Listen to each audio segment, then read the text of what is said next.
Rahul? Yes, sir. Rahul, sorry. Yes, sir. Yes, sir. Yes, sir. Yes, sir. Jason join ചെയ്തിട്ടുണ്ട്.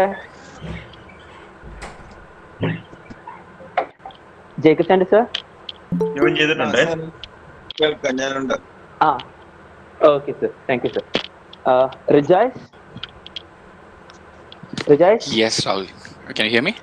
Oh, yes, Okay, yes, perfect, yes, you are perfect. audible. Okay, thank you, Rijays. Thank you.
Okay, so good morning, one and all.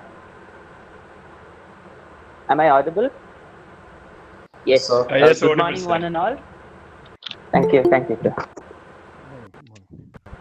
Uh, so, we, the Department of Commerce, Bishop Moore College, Mavelikara, is happy to welcome all the faculties and students of various colleges across the country.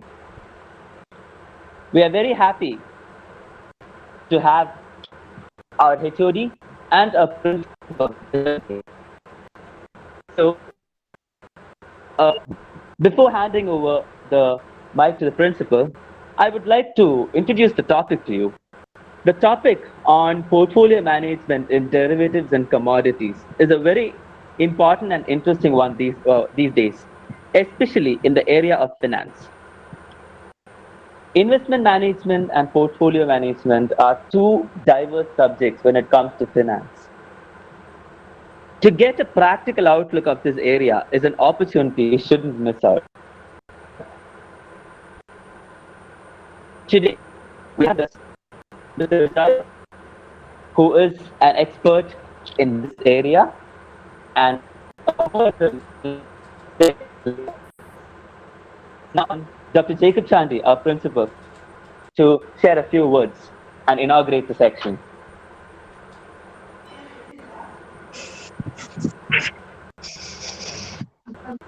Dear Sanjeev, head of the Department of Commerce, and today's resource person, respected Rejoice, and participants from different regions of India and abroad. I personally welcome you all into this webinar, and I hope that this webinar is going to equip you more to face your students and equip the students to face the tomorrow. I am happy to see the enthusiasm of the Department of Commerce in organizing different types of webinars on different topics. I personally congratulate Dr. Sajeev VP. He is all the time looking for novel arrangements, novel programs. I thank Dr. Sajeev and his friends, the faculty members, for organizing these programs. I hope that this program is going to benefit each and everyone participating in this program. I'm not much aware of the intricacies of this subject which you are going to learn. Anyway, it is something connected with the share market and derivatives. So I personally welcome and I wish all the best. And I personally thank Dr. Joyce John to come into this platform to spare his valuable time with Bishop Moore College. Thank you very much. I wish you all the best. Thank you.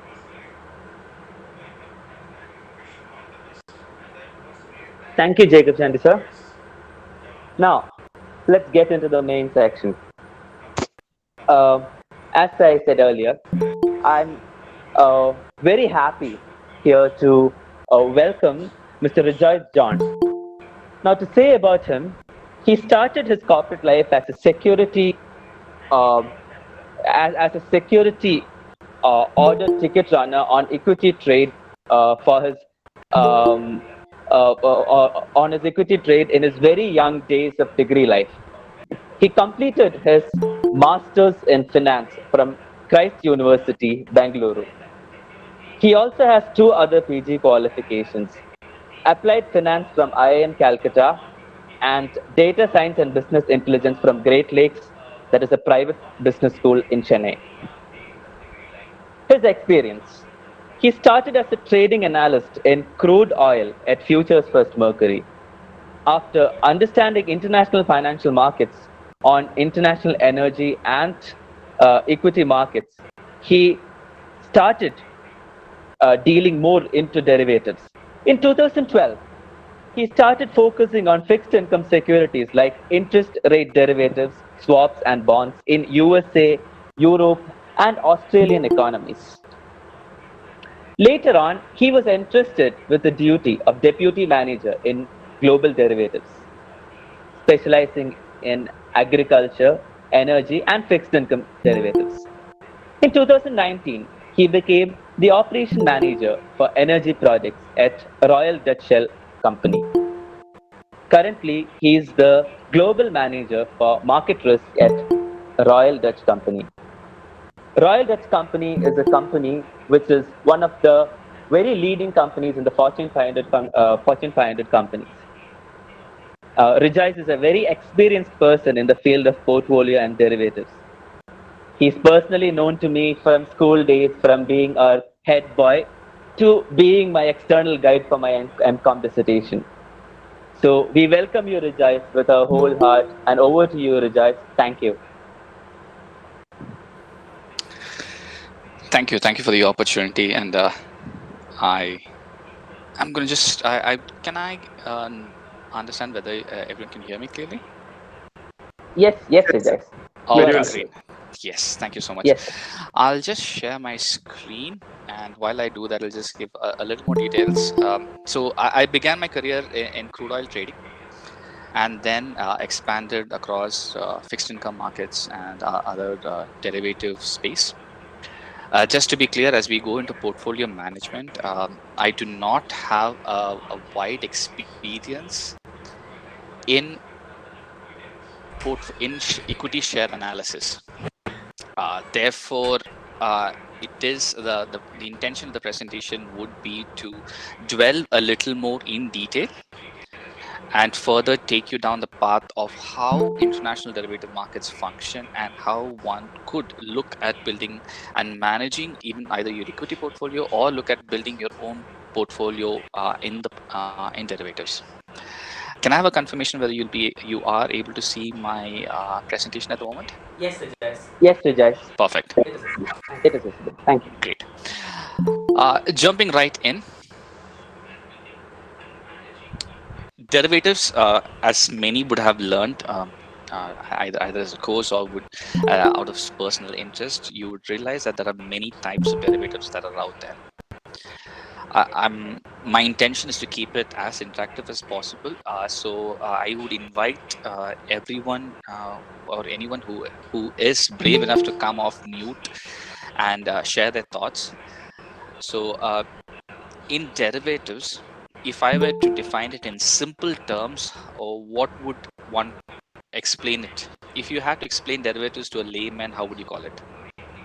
Would anyone like to take a stab at that definition? Kindly, I'm not asking for the book definition.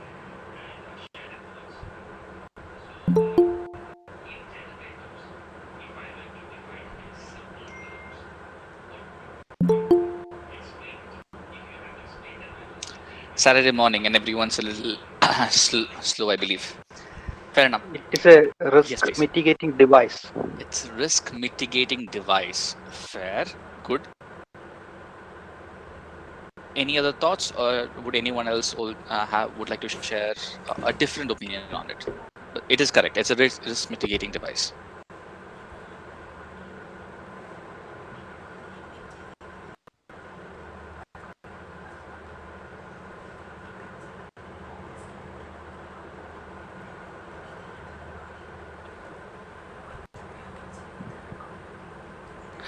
Okay, in my terms, in my experience, and I would like to explain it as the expected value of an item. It can be tangible, it might not be tangible, for delivery at a later point in time. There are derivatives currently available in the market which are delivered on the same day. Very much like how the equities, which is something that we all must be familiar with. But broadly, 99.9% of what you would see in the derivative markets is for an item, tangible or non, which will be delivered at a future point in time. Okay. In that context, the larger portion of the derivatives that one would find in the international markets are the futures, which is a very well known strategy, a very well known derivative instrument. We have the options. Options predominantly is the largest traded instrument in the world when it comes to derivatives. Now, the only part of that is a lot of the option strategies are not traded on the exchange. You do find a lot of option strategies that are there lying in the OTC market or over the counter markets. Similarly, the swap market is another derivative. I will go into a little bit of deep detail about swap a little later, but swaps is also one that you would find which is quite complex and is not available on the exchange, and it's extremely relevant in the financial markets. I'll explain little later on also how swaps might be used in the commodity space. Forwards, I do remember it being a wide instrument widely used back in the days, but off late the forwards have reduced a little bit. And apologies for the slide having one more swap there. Those were the four major ones that I wanted to bring a little bit of highlight upon. Different types of derivatives. A very commonly one is the FX one that we all know about. That's the currency one. You have the commodities. Anything that you see around, you got rubber, you've got cardamom, you've got coffee, sugar, you have the crude oil, precious metals. They all underline because you got a tangible physical asset against it. So it's a commodities market. We do have derivatives around it. Equities derivatives are very well known, I believe.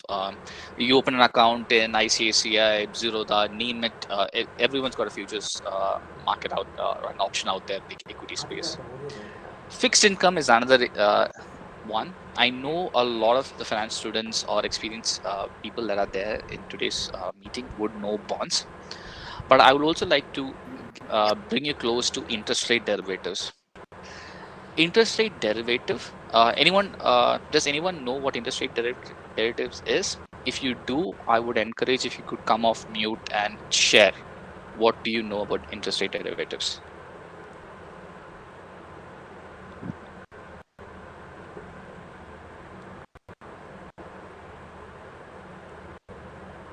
Take a stab at it. There's no right or wrong answer, meaning that there are no wrong answers. I sincerely encourage the session to be as interactive as possible.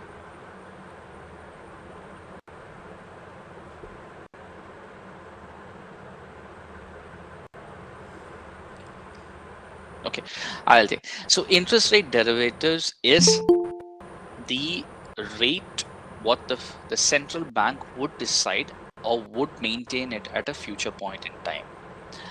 The Indian interest rate market for on the trading side is quite nascent at this point of time, but it is a very large part of a bank portfolio or paper trading, as we would call it, in the institutional markets that is there in the Western countries, such as Europe and in US. I will go a little bit detail in the next couple of slides of how you could look at interest rates and how you could determine it. So broadly, it's about understanding what would the interest rate be, or what would be the expected change that the central bank would implement or incorporate at a future point in time. Thereby, a bank who would have loans pegged to a fixed rate or a floating MCR rate can hedge those risks, and therefore it is a extremely wild used product or instrument that is there. Then there are exotic derivatives. Um, what's the most weird derivative anyone's heard of?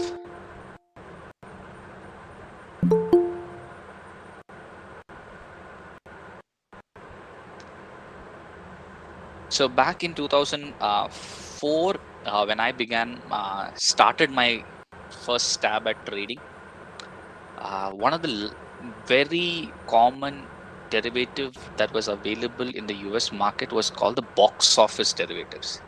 That basically said, in a particular date, and usually it was weekend box office, what would be the expected revenue that will arise from movie ticket sales? In our terms, so if you expected the Avengers series to release on a Friday, the activity in the box office derivative markets would really peak for the starting week. In the next couple of months, the derivatives will be really active. And then it picks on from there. You have the next movie release, and it used to be a very new thing, and it continues to be one of those exotic derivatives that are out there in the market. You do have derivatives of similar nature, which is around snowfall, rain, which is again classified a little bit an exotic derivative because that's something it's not tangible. It's neither in your hand in terms of delivery. You have no control over whether how much snowfall will fall or make it snowfall. You can't expect it to be delivered at a particular point in time, but you can speculate in the market at what point in time and what quantity of rainfall snow would fall. Rainfall would come into context for us in India. It's something that almost all of us are dependent upon if you turn around and look around of the agriculture industry that's there. But snowfall is also something in the northern hemisphere. When you slightly go up northward, you would find that a lot of the crops are susceptible to snowfall, which could cause them not to germinate, or during their hibernation period it could freeze, and you know that during the harvest season you would not get the yield that was expected, and therefore snowfall was also another exotic derivative that is there. I'll bring you to another one which is there in the market and is one of the largest traded fruit derivative, is the orange juice derivative. It took me some time to get my head around it. Why would someone not trade orange derivative into orange juice? And the simple answer to it was the fact that the ability to store orange as a juice is a lot more easier than storing orange as it is. For example, you might find another grain commodity like cardamom. You can store it in the form that it is, and therefore you want to trade cardamom derivative and you're not necessarily a cardamom powder derivative. Similarly, in orange, the orange juice derivative market is widely relevant, and that is there. Similar to what was said, why would someone trade derivatives? Purely to enable us to arrive at a market efficiency. Equity is a well-known product that is out there. You are able to predict based on what might be the future cash flow, based on what is the available information at hand. Equity prices what is the value of a company at a given point in time of the day. Therefore, if you were to buy Reliance stock right now, which was I think around 2100 odd yesterday, you're basically saying that as of Friday, based on the expected returns in the future for the company, this is the value of the equity.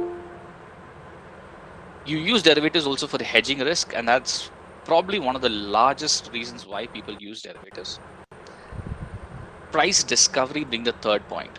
In the case you want to look at Reliance and say, based on upcoming changes expected in interest rates, government policies, if you wanted to find out what will be the actual value of Reliance stock as of December 15th or 31st, a derivative of future of Reliance will enable you to do that. Thereby, you can create multiple strategies, and later on we will talk about them also. It also allows you, using one of the widely used derivative is the options to enable you to handle price volatility. Take the banking markets, for example, in India. The shares over the last 7 to 8 months has been extremely volatile, subject to their inability to manage their capital at the same time due to policy changes. The management of your portfolio can also be done by the options market, enabling you to either capture the value that is already achieved, reduce your risk, and for various other reasons. For many people, it's also an alternative investment. For example, one of us would want probably to get invested in lithium, stating that lithium is a future commodity which would be widely used for the production of batteries. And therefore, it's not something that you want to buy and keep in your house. And it's just not possible because one, we are not in a location where you can take physical delivery of it. Neither would some of us have the space to hold it. An equity and share would be quite easy because it's just paper. And these are quite commodities that doesn't move around that much. Therefore, it provides you an investment opportunity to stay long or short on these markets as an alternative investment strategy. There are also leveraging factors wherein you are able to use money that you have borrowed for various reasons to be able to invest in the market and to hold on to your portfolio. And in the interest of time, we look into looking into strategies. Just as an example, what I've given here is assume spot is today. You have various points of maturity in the derivative market. 30 days from now, 60 days from there, 90 days, 120, 150, and 180. I do have in my roles, I do have to do quite a bit of training for my team as I have to upskill them to become a trader as they work in my team, or to upskill them to manage their risk. So I really encourage, or I probably have the habit of asking quite a bit of questions. So I really encourage and would be motivated a lot more if everyone could participate. And therefore, I'm bringing one more line of information here. If, as of today, 30 days from now, if the value of a derivative, and let's take a common derivative that anyone might be aware of. What would you like to take the commodity as? Any choices? Gold. Gold. Gold. Okay. Okay. So gold. Let's say I've mentioned the numbers in thousands. Okay. So the future value of gold 30 days from today is 24. Okay. So it's 24,000. 60 days from now, it's 33,000. 90 days from now, it's 45,000. 120 days from now, it's 42,000. 150 days from now, it's 57,000, and then it goes forward in that manner. Now, between today and 30 days from now, I do not know what the difference is, and I'm assuming that I never know the spot market. But I know that the difference between 30 days from now and 60 days, which means a 30-day gap, is 9,000. The next 30-day difference is 12,000. The next 30-day difference is minus 3,000. But if you look at it, it's still higher. 120 days from now is still higher than 30 days from now. So which is close to $18 higher, 1,800, 18,000 higher. And the next 30 days is 15,000, and the 30 days after that is 17,000. Is everyone with me? Do you still understand what I'm trying to explain? Yes. Yes. Yes. Yes. What does this 9,000, 12,000 minus 3,000 mean? What does this difference mean?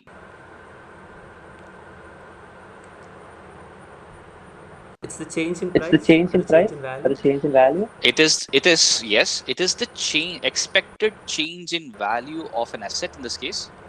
If it was interest rate, you could be the expected change in interest rate. But in this case, let's keep it to the asset, value of the asset. So you're expecting the value, which is 9,000 or 12,000, to be the change over 30 days. If everything holds good, okay, there is no change to the market condition, shouldn't the difference between 30 and 60 and 60 and 90, which is both equal 30 days, shouldn't the difference be the same?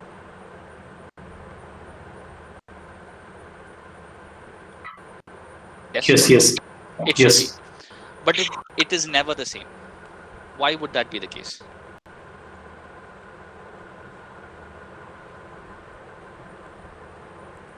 Market There will be market fluctuations. There would be? There will be many factors which will be influencing, like some external factors might arise. Yes, I am interested in, you're absolutely correct. I'm interested in knowing what could those external factors be? Market fluctuations, then Price there will fluctuations, agreed. Be, yeah, price fluctuations.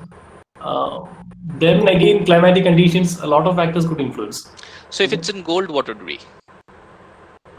Maybe most probably you can say that what is the investment opportunity with the other stock prices. Okay, alternate investment options, very good, yes.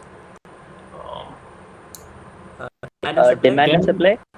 Demand and supply, availability of gold, yes. You could be going to Diwali season and you usually see a run up for gold prices before Diwali. Yes, agreed. exchange rate factors. Exchange rate, yes. A lot of the gold that we have comes in from outside India, so the exchange rate versus dollar or pound will impact it. Agreed.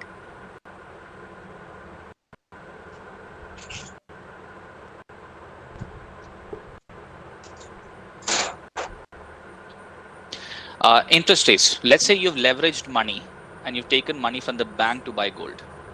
So the interest rates were going up. Would you still hold on to gold or would you liquidate the gold to pay back your loan? That becomes an important factor.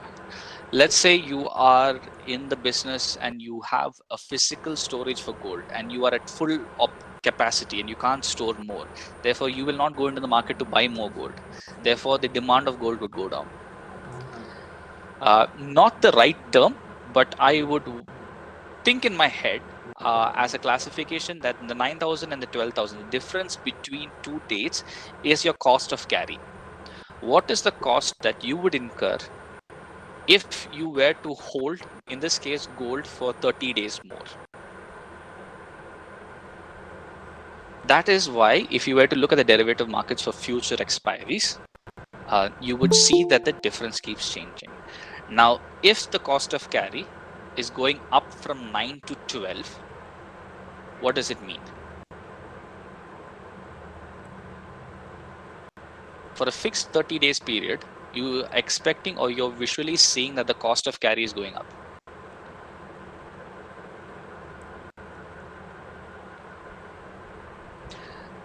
The factor that cost of carry is going up means that there is a change in expectation. In simple terms, could be the expectation that the supply is going to reduce or that the demand is increasing, which will always be driven by the factors such as interest rates, currency, availability to store, etc. If you look at the 90 days to the 120-day period, you would see that the forward in the derivative market in the future space is not $12. It should maybe be 9, 12. It's -3, which might mean that though it is profitable for you to hold gold from the 30-day point to 120-day point, which you're still making 18,000, but to hold it between the 90 and the 120-day period, you will lose value. In gold, it's sometimes seen right after Diwali or just around Diwali time. After that, you see the prices normally tend to fall because you have your peak demand, it's out, people have bought in, they've liquidated their money, they've bought gold, and not necessarily that the gold prices will continue the upward trajectory even after that. An example would be earlier this year, late March and in April, you saw the value of oil in the US go negative. It went to -$40 a barrel. Any thoughts why would the price of a commodity go negative?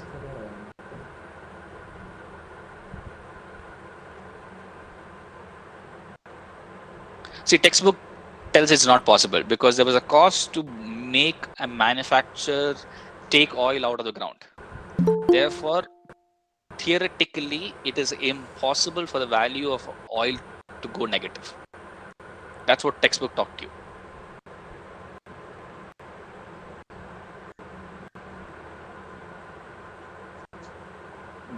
factual truth. For me, was almost after 15 years of trading, I realized that commodity prices can go negative.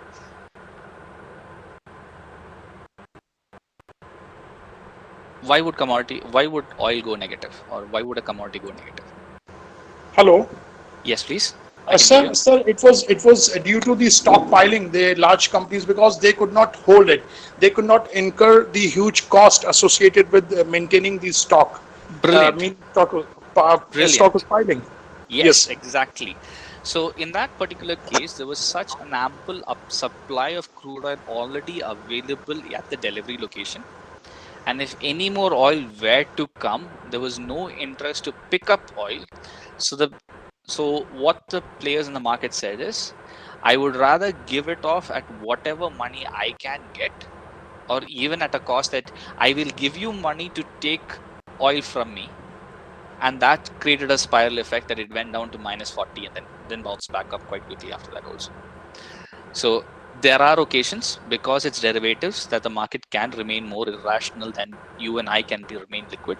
But please do keep in mind, as an encouragement to all those who are looking as trading or as investing, that in derivatives, these anomalies are quite possible, though theoretically what we study might not be. I'll just take you to a little bit of an example. So when I was trading oil in 2008, 2000, early 2000s, late 2007, it began.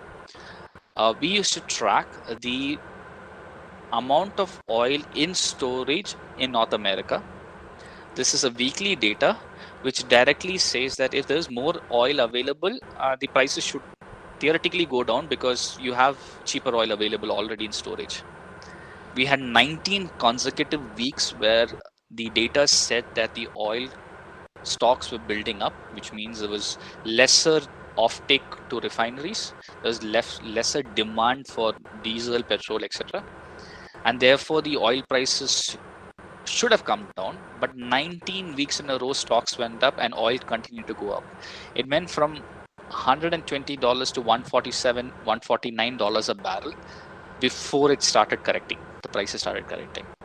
And then it quite might be a case study for many of us who've learned it, the asset bubble crash that happened in 2008. I'll quickly touch a little bit if there's anyone interested in the Indian markets. And if you're looking at commodities as that, commodities or any other futures market, one of the key things that you need to understand is you have seasonality that comes in. Something that I keep been saying, Diwali for gold, you have some companies which supply demand depends upon the weather factors that is there. So that's seasonality. You have the trade war, which basically could push your coal prices or your steel prices up and down. So similarly, these are items that are normally there in the market. But if you were to do a historical study, you will notice that they've gone out. So one of the new things that are coming up in India, and that's relevant and prevalent already in the US and in Europe, is power trading. It's a very new thing, and I just want to highlight it to you. It's very interesting because power is something that we all take for granted. You've seen it come; it comes through your overhead power lines, but it's becoming bigger. You have a power exchange that is set up in India. You're seeing people coming together to a particular PowerPoint grid and encouraging that the power grid trader is then able to supply and divert electricity based on the requirement to different parts of the country or different parts of where it's supplying. This is becoming a very, very big market to come in. If you do get time, please do read about how power trading happens. And it's a nice place to be in. Gives you a lot of ample opportunity to do it.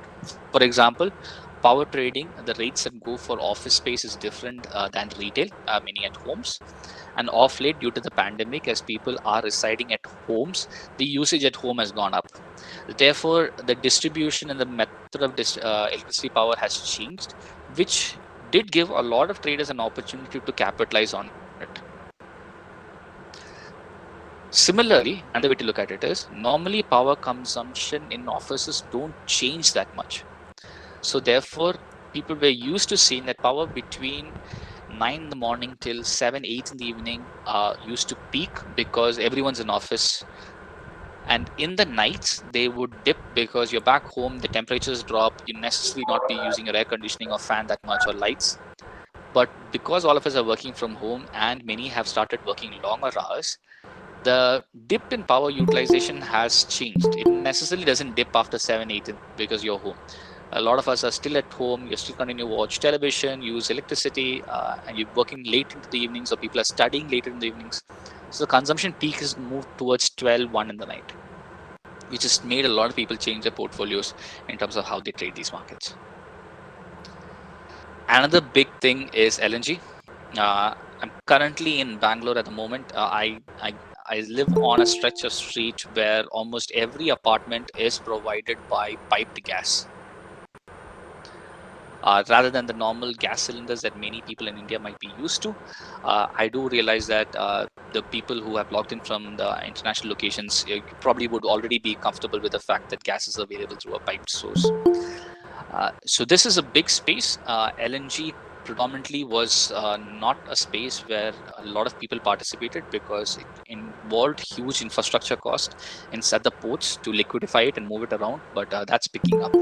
So keep an eye out for that. Sugar, coffee, and soybean oil has something that is becoming very prevalent in India or international market, just because the ways we started moving.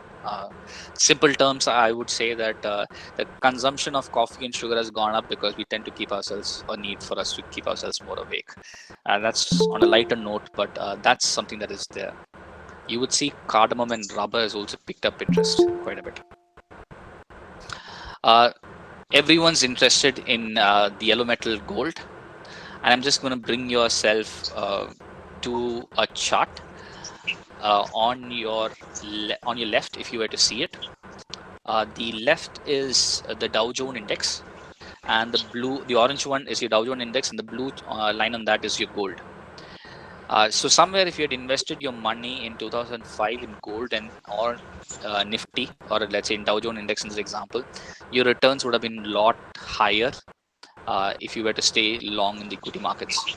Similarly, if you were to look at gold versus Nifty, you would realize that the return on equities or in the Nifty index would have been much higher than gold that is there. The reason why I brought it is historically gold is one of those commodities that you would want to be invested and you leave it unattended. But my encouragement is that do trade them, because it becomes a lot easier for you to make money. I know I've probably jumped and overshot my expected time, so I'm going to quickly go through, and this is something that I'll be happy to share back if you would require this for circulation. So this is, I did this study just to give you an example of what you could do. So what I decided is to take different sectors in the Indian markets. Okay, look at the stocks with based on market cap, price to earning ratio, return on capital, sales growth, liquidity ratio, and debt ratio. Put that down and say that I'm going to look at all market leaders which has more than a market cap more than 1500 crores. The return on capital should be more than 10%, and the price earning should be greater than 5. Okay, I'll skip the Dow theory and give you an example. So the base understanding that I did is that if a stock is in range and hasn't broken its 5-day high or 5-day low, and when it does so, that the market will continue in the same trajectory for a couple more days. Keeping that as basis, these are a few examples where if you see currently in that box, the market has been in range, and once it breaks out of the range, you will see the next couple of days it continues to remain down. Similarly, you would find after the third box, once the market goes down, and then you have a downward trajectory. Fourth box also, once the market breaks out of a 5-day range, it continues to go down. Keeping that in mind, I did a study. ONGC is basically the largest market cap in the oil sector. In the IT sector, I took TCS. In the banking sector, HDFC based on market cap. In the pharma sector, I took Cipla based on the market cap. FMG sector, HUL. Cement sector, Ambuja. The automobile sector, we took Maruti. And the base assumption that was made is if any of these stocks were to break out, what is my trading opportunity that would arise by getting into the futures of any of the other competitors in the same sector. As an example, if Maruti did go up and I had futures long or short in the same direction as Maruti taken the very next day in either iShare, M&M or Hero Motors, what would be my return on investment? The valuation that came out from this said that the automobile, FMCG and oil have a lot more correlation relative to the other indexes that are there. But it also creates as a portfolio, you really can't move your portfolio from sector to sector, but you can move it from within the sector to different stocks when there are big moves. So as a portfolio manager, the whole idea was, what can I do? I'll share these charts later in the interest of time. I'll just go and show what could you have done by trading the futures and options, the futures predominantly in this case, of the related products. So ONGC in the first case, in the oil companies being the largest market cap. And if I were to trade in the direction of the ONGC move in any of the futures of its related products, similarly Cipla, TCS, HDFC, HUL, Maruti and Ambuja, in the last year, going in all the way till the data is going all the way till June of 2020, I would have an opportunity to buy 1043 times. I would have had the opportunity to sell 1118 times.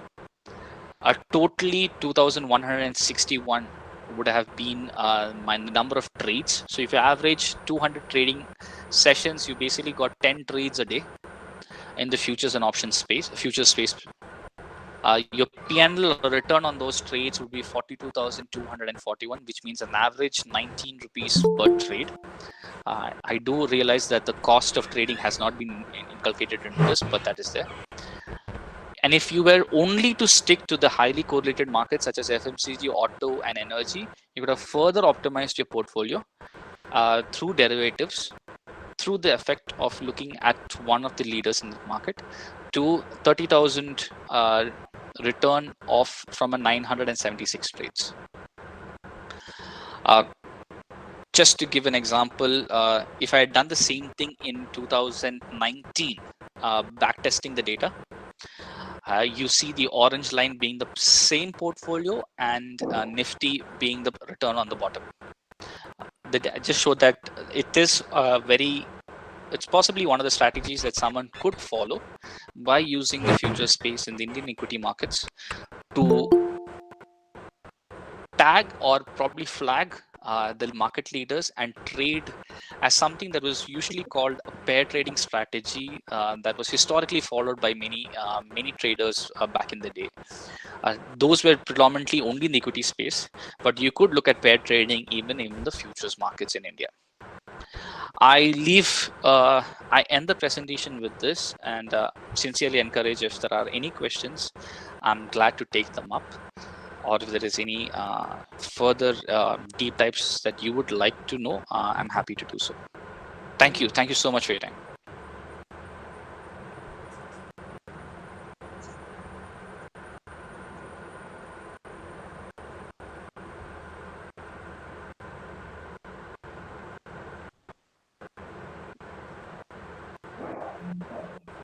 Thank you, sir, for the great session. I just want to clarify one doubt. Yes, please. So regarding this investment, I heard that there is something which you call as herding. Like investors, a lot of the investors prefer the stocks and derivatives which others are taking. So naturally, the price movement would be focused towards a particular kind of movement. So my question is, like, when we are trading into the derivative markets, or when we are trying to choose the right stocks, do we have to consider the behavioral biases that would be coming under this investor's mind? So is there any rating scale by which we can measure that, how these biases are generated and all? A very good question. You would have, I'm sure everyone knows about a very famous person called Warren Buffett. He's probably one of the best investors that's out there or the world has seen till date. I would like everyone to have a slightly I understand there's two differences. There's one called value investing and the second is called trading. If you're looking for true absolute value from your investment, you need to keep aside everything that you know, or keep aside everything that you see related to a herd mentality, price volatility, because then you're really understanding or going into the depth of the books in terms of understanding who are the promoters of the company, what's the debt equity ratio, what do their long term deals look like, what are they structured in, which business sectors are they expanding into, and then you get to have vested interest in the company in terms of buying a stock or getting to derivatives of it, and you remain invested either as a long or a short till such time your analysis is proven right or wrong. That is it. When you come to the trading aspect, if you're looking to change your opinion faster and more frequent depending on the market conditions, similar to what government policy is changing, just in terms of quick, let's say, interim impacts, let's say, for example, as floods, and you really want to be nimble and you're looking at investment, what you would like to think, I would recommend is you would need to be aware of herd mentality. You cannot deny it, but you cannot go against also. Theoretically, I'll give an example. In all fundamental sense, Reliance was an oil company. Due to extremely well managed diversion of portfolio, currently it's no more an oil company, but a very good example of a company which is invested in multiple platforms, ranging from technology to retail to oil. Though oil continues to